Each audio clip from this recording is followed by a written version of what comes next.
Hello दोस्तों, आप सभी का स्वागत है एग्जाम अंडर 95 परिवार में। फ्रेंड्स, मैं दीपक सहगल और उपस्थित हूँ आज बहुत ही महत्वपूर्ण एक टॉपिक लेकर। मिक्स्ड है ये और आपका ये पॉलिटी यानी राज व्यवस्था से महत्वपूर्ण प्रश्न है। ये वीडियो बहुत ही रोचक रहने वाला है और ये वीडियो आपके लिए बहुत ही उपयोगी साबित होगा। एग्जाम में काफ़ी बार पूछा गया है इस टॉपिक से क्वेश्चन और ये सभी क्वेश्चन काफ़ी नेसेसरी है आपके लिए। और अपने जो भी हमारे व्यूअर्स हैं, अपने एग्जाम अंडर 95 के परिवार के जो सदस्य हैं, सभी के लिए एक बहुत ही बेहतरीन काम करने जा रहे हैं। क्या थोड़ी सी यहाँ पे कोशिश कर रहे हैं और कुछ काम करने के लिए 1-2 दिन में आपको लाइटिंग भी और बेहतर मिलेगी। यहाँ पे कुछ कुछ डेकोरेट भी रहेगा ताकि आपको बेहतर लगे, वीडियो क्वालिटी अच्छी होगी वीडियो का।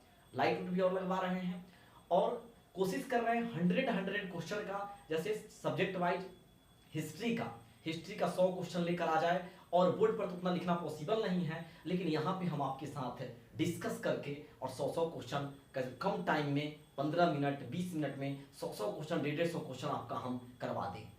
इससे बेहतर ये होगा क्या, आपकी ज़्यादा रिवीजन होगा। तो फिर बहुत सारे एग्जाम नज़दीक है, एनटीपीसी CB2 है, उसके बाद में ग्रुप डी का एग्जाम है, इधर BPSC 67वीं है और बिहार से CGL की बात हो रही है आने की। तो बिहार सरकार चाहे भारत सरकार तो देख ही रहे क्या कर रही है हम लोग के साथ, लेकिन उन लोग को भी थोड़ा सा, वो लोग भी कभी छात्र रहे होंगे, नेता लोग भी, नेत्री लोग, तो उन लोग को चाहिए कि समय पर एग्जाम ले लेना चाहिए, लेकिन नहीं कर रहे हैं, ये गलत है। तो चलिए हम लोग अपना काम को शुरू करते हैं। तैयारी करते रहना है, आज न कल गवर्नमेंट को झुकना पड़ेगा और एग्जाम लेना पड़ेगा, आज न कल। लेकिन आपको जो है आपकी तैयारी को बरकरार रखना है। अगर डेट दे भी देगा और तैयारी नहीं करेंगे तो क्या करेंगे, दिक्कत होगी। फिर अपॉर्चुनिटी आएगा, एग्जाम देंगे, फिर पता चलेगा वही नंबर 35 40 50 के बीच में रह गए और नहीं हो पाएगा।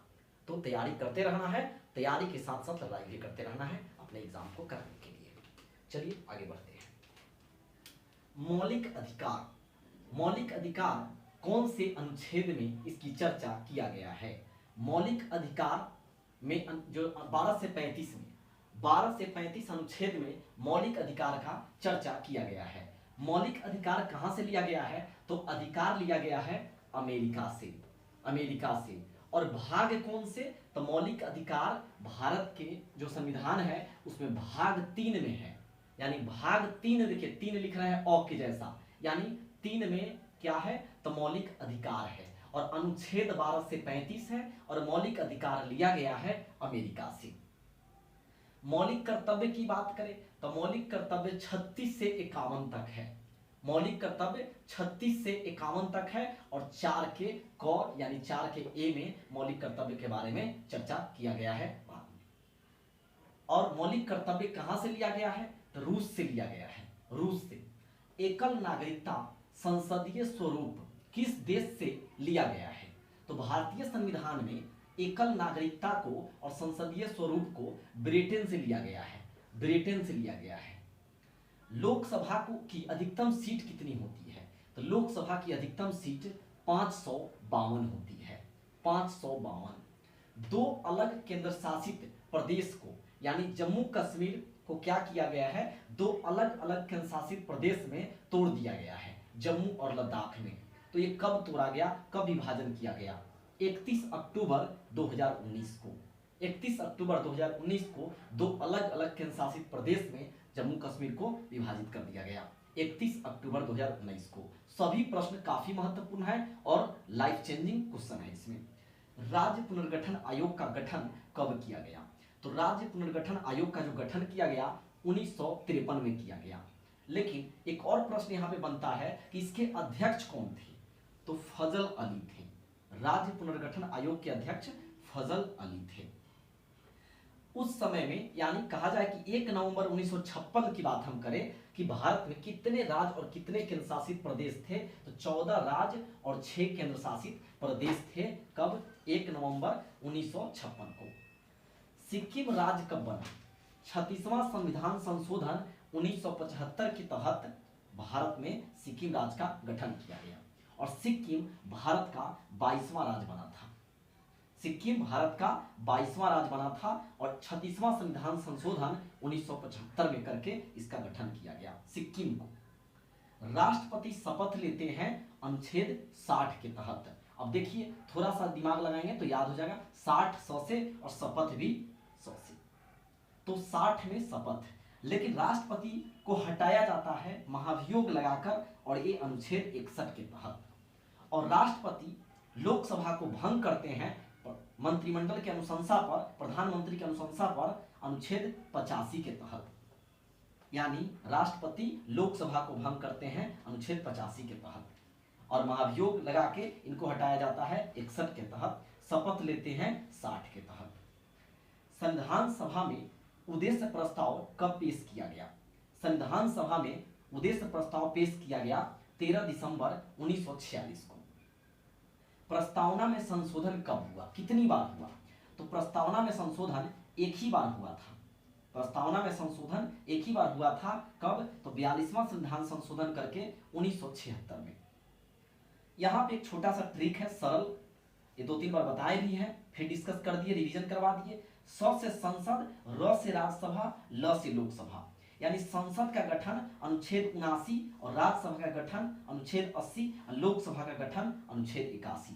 सरल से याद रखेंगे, संसद का गठन 79, राज्यसभा का 80, लोकसभा का गठन 81। लोकसभा भंग राष्ट्रपति करते हैं 85 के तहत। सुप्रीम कोर्ट की स्थापना 124 में है और सुप्रीम कोर्ट की स्थापना 1950 में हुआ है, 1950 में। और बात करें कि यहाँ पे कि कौन सा एक ऐसा केंद्र शासित प्रदेश है जहां पर उसका अपना उच्च न्यायालय है, तो दिल्ली ऐसा एक मतलब यूनियन टेरिटरी है, केंद्र शासित प्रदेश है जिसका अपना उच्च न्यायालय है, सिर्फ दिल्ली का। तो दिल्ली उच्च न्यायालय 1966 में स्थापना हुआ और अगर बात करें सुप्रीम कोर्ट की स्थापना तो 1950 में हुआ।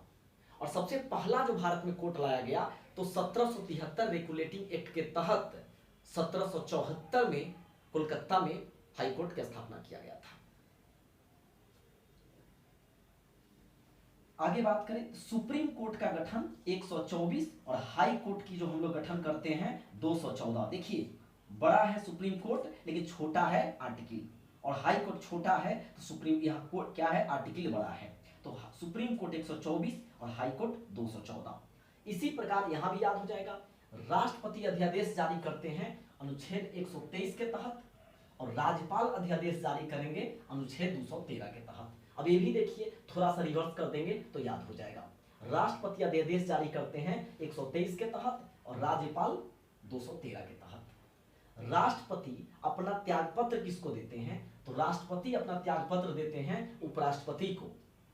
और उपराष्ट्रपति अगर कहने का मतलब क्या है कि अगर राष्ट्रपति त्यागपत्र दे दिए उपराष्ट्रपति को, लेकिन एक और यहाँ पे क्वेश्चन आपको याद हो जाएगा कि राष्ट्रपति अगर अनुपस्थित हैं तो उनका कार्य को कौन संभालेगा? तो उपराष्ट्रपति साहब संभालेंगे। और उपराष्ट्रपति भी अगर नहीं है तो CJI court justice of India यानी कि भारत के मुख्य न्यायाधीश जो होंगे वही राष्ट्रपति वाला पद को संभालेंगे। वो रहेंगे सीजेआई हैं लेकिन कार्य को देख लेंगे। तीनों याद रखना है, राष्ट्रपति, उपराष्ट्रपति और सीजेआई। अगर ए रहेंगे तो ये काम करेंगे, ए नहीं है तो उपराष्ट्रपति करेंगे, और उपराष्ट्रपति नहीं है तो सीजेआई करेंगे। अगर कोई राष्ट्रपति किसी पद पर रहते हुए अगर डेथ कर जाते हैं, मृत्यु हो जाती है, तो 6 महीना के अंदर पोस्ट को फिल करना, पोस्ट को भरना बहुत अति आवश्यक होता है। जूनागढ़ की बात करें और उपराष्ट्रपति से एक सवाल और बनता है कि कौन सा एक ऐसा निकाय है जिसका अध्यक्ष कोई उसका मेंबर नहीं होता है? तो राज्यसभा कई सदस्य नहीं होते हैं लेकिन राज्यसभा का अध्यक्षता करते हैं उपराष्ट्रपति। जूनागढ़, हैदराबाद और जम्मू कश्मीर, काफी बार इससे यहां से सवाल बना है।